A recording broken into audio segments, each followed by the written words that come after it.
My iPhone has my vision board on it. I ain't got no picture of no dog or my wife on my phone. My wife is at my house. Because I put stuff that I dream about on my iPhone. My vision is on. So every time my phone rings, I look at it. I think of my visions and dreams. Every time I pick up that phone, I should pick up that phone to make one of them dreams come true. When I open up my laptop, the same thing on the laptop. So every time I'm texting or email, I'm trying to make a dream come true. I don't have time for nonsense.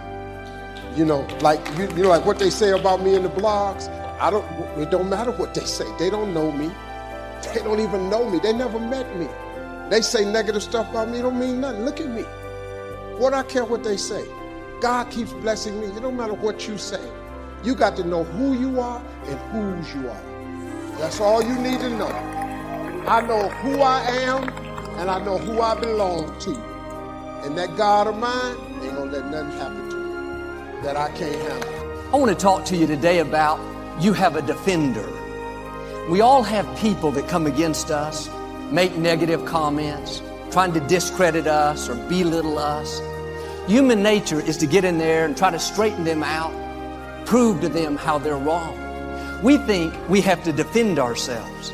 After all, that's our reputation. But the problem with this approach is as soon as you get one person straightened out, 3 more will pop up. There will always be somebody that's against you, somebody that's trying to make you look bad. If you're constantly trying to defend yourself, you'll get distracted fighting battles that you were never supposed to fight. It's easy to get baited into conflict, thinking, did you see what they said about me on social media? I'm going to show them who they're messing with. Do you know how much energy it takes to try to pay somebody back or to try to prove to them that you really are a nice person?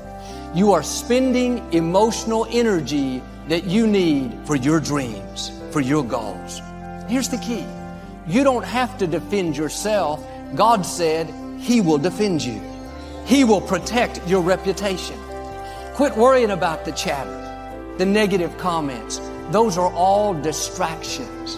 That's the enemy trying to bait you off course so you'll waste your time and energy involved in battles that don't matter. Well, Joel, I'm upset because I'm a good person. What they're saying about me is not true. Doesn't matter how good you are, how loving, kind, upstanding, somebody's not going to like you.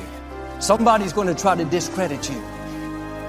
We spend too much time trying to defend ourselves, trying to prove to people who we are, worried about what they think. Why don't you put your reputation in God's hands?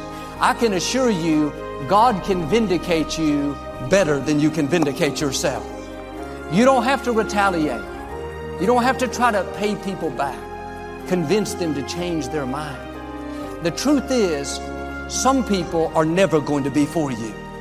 No matter what you do, they're not going to like you. They're intent on misunderstanding you. They don't want to see your point of view. They don't want to give you the benefit of the doubt. Now, don't go the next 5 years frustrated because they're negative towards you, engaged in a battle that you're not supposed to be engaged in. It's time to leave that case in the hands of God. Quit worrying about what they think. Quit reading what they say about you on social media. Quit getting all riled up thinking about how you can retaliate, how you can pay them back. Well, as long as you're defending yourself, then the true defender, the Most High God, will step back. He'll let you do it your way. But when we make this decision, God, I'm turning this over to you. I'm not going to spend my life worried about what somebody's saying, wasting my energy trying to change their mind, upset because they don't like me. God, I know you're my defender.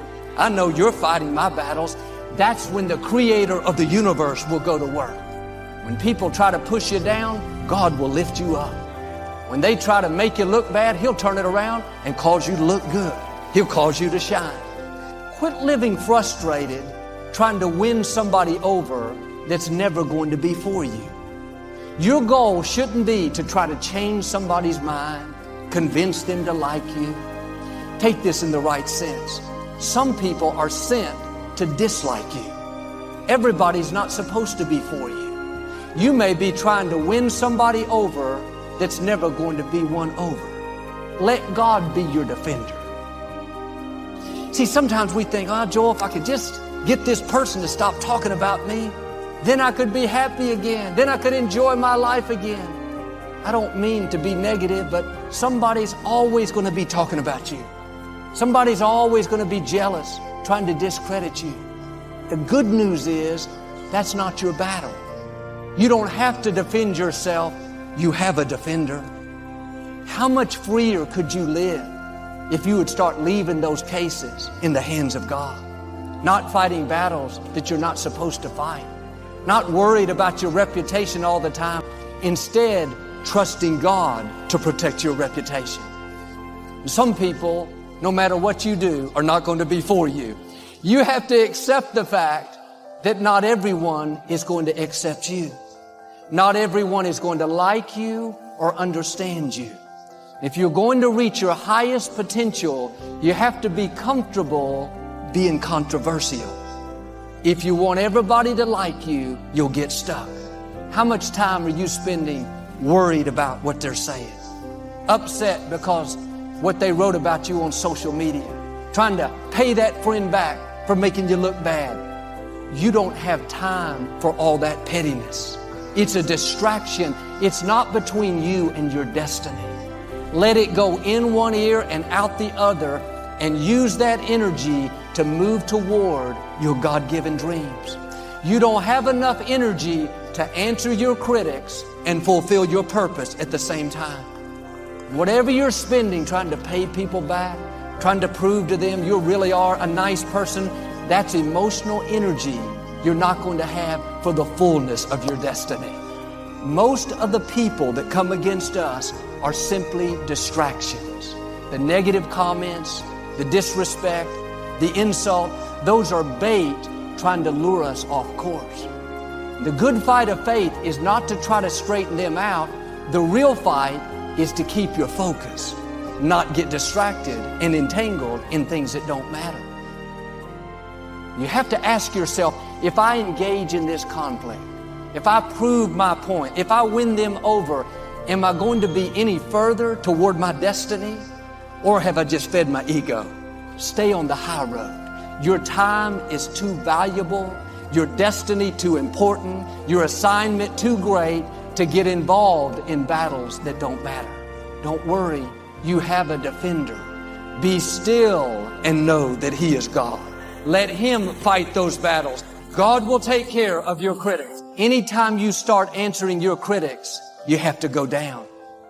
When you start defending yourself, trying to prove to people who you are, you're leaving the high place and going down to their level. I'm asking you to let God be your defender. Put your reputation in His hands. God has already lined up the right people who will be for you, the right people who will celebrate you and help push you into your purpose. Here's the whole key. Don't waste your time trying to convince the wrong people. Just run your race, keep honoring God, being your best. If you'll do this, I believe and declare God is about to settle your cases. Right now, He's preparing that table in the presence of your enemies. He's going to vindicate you, promote you, and take you into the fullness of your destiny. That the most difficult thing for a man to do is to be himself in a world that's constantly trying to change him. Is you've got to ignore everyone.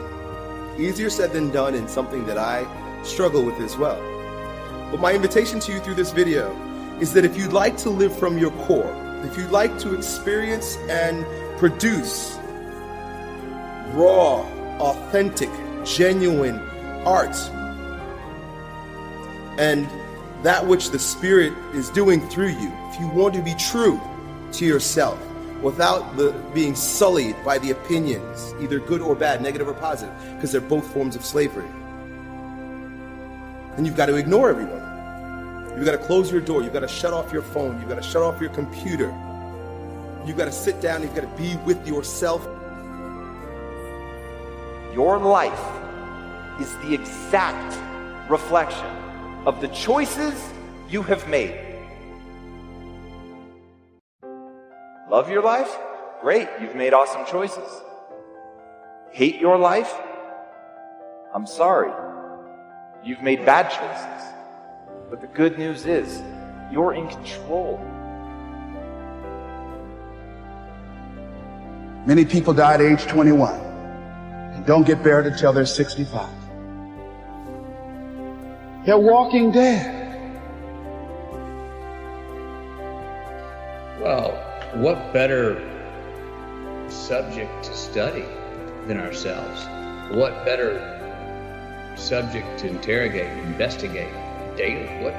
What's the one character that we should never get bored with chasing and figure out?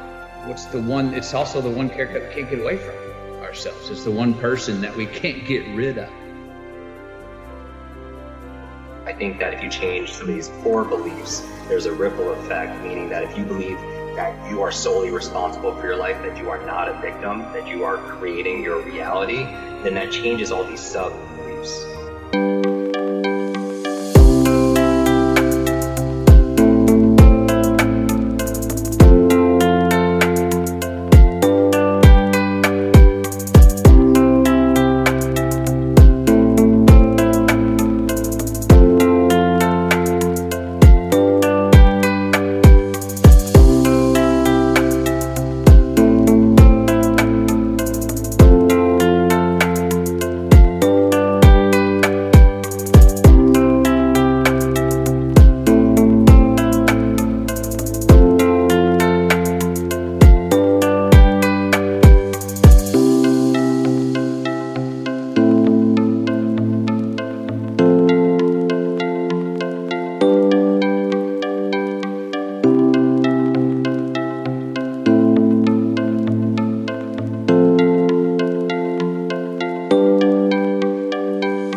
Making the money that you want to make, or that your relationship is, you feel like there's turmoil there, you have some health challenges or whatever. If I take responsibility, it changes all these like singular beliefs about who's at fault. Right? I feel like a lot of people give away their power to their family, to their friends, based on their expectations, or their opinions of you, how you're going to look, and what failure is interpreted, and it slows us down. It's what tears us apart and challenges us, that teaches us the noble virtues of the great women and men of the world. The ego says, let me get out of this difficult season as quickly as possible so I can, eat in nice restaurants and hang out with the cool people and do fun things. But a bad day for the ego is a great day for the hero inside.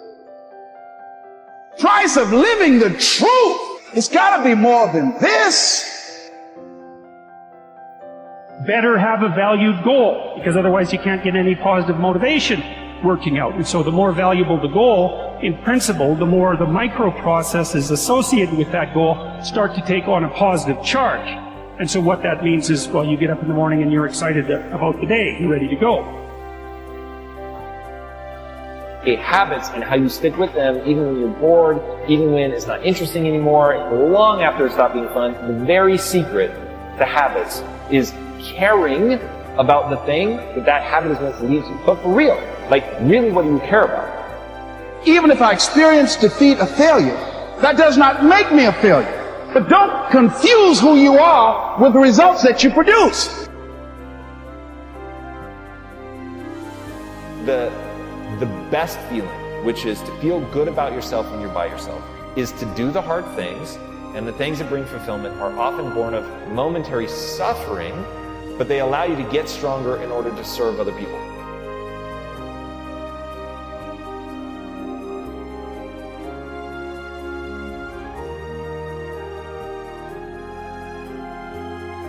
Soul set is saying, I'm going to do that deep interior work. So when I go out in the world, I'm living for a mission, a mighty mission that is larger than myself.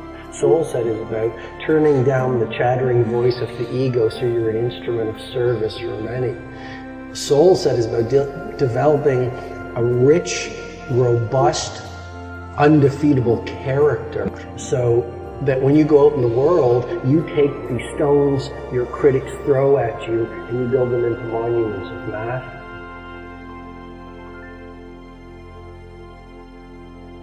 That there's a responsibility to freedom and that there is freedom in responsibility.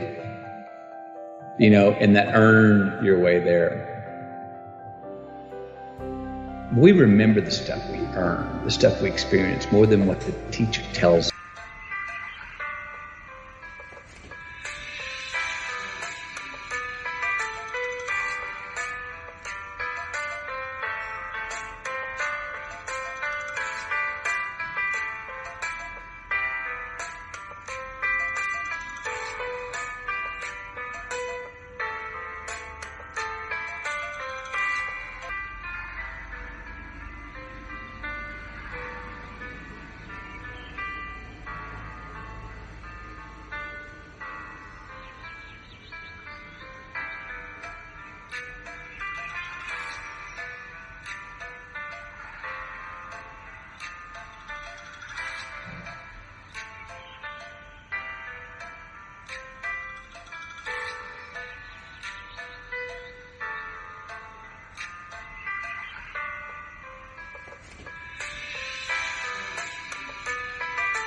Or what someone gives us for free. Those stick with us. Whether we forget them intellectually, they were written in our lineage, and they build resilience, and they build a healthy, true optimism going forward to know that, oh no, I've worked for something before and achieved it. Delayed gratification. Oh, there are choices I can make today for myself that will pay me back later in life. If you configure your life so that what you are genuinely doing is aiming at the highest possible good, then the things that you need to survive and to thrive on a day-to-day basis will deliver themselves to you. Sometimes it's not even about what choice we make. Just make a choice and commit to it and go and dive in. Because you can look up and days, weeks, months, years can go by and you can go, I've been tiptoeing around here, not committing to anything for so damn long. I'm missing out. If we could just say, we're all just achieving our way to the unachievable, and that's as good as it gets.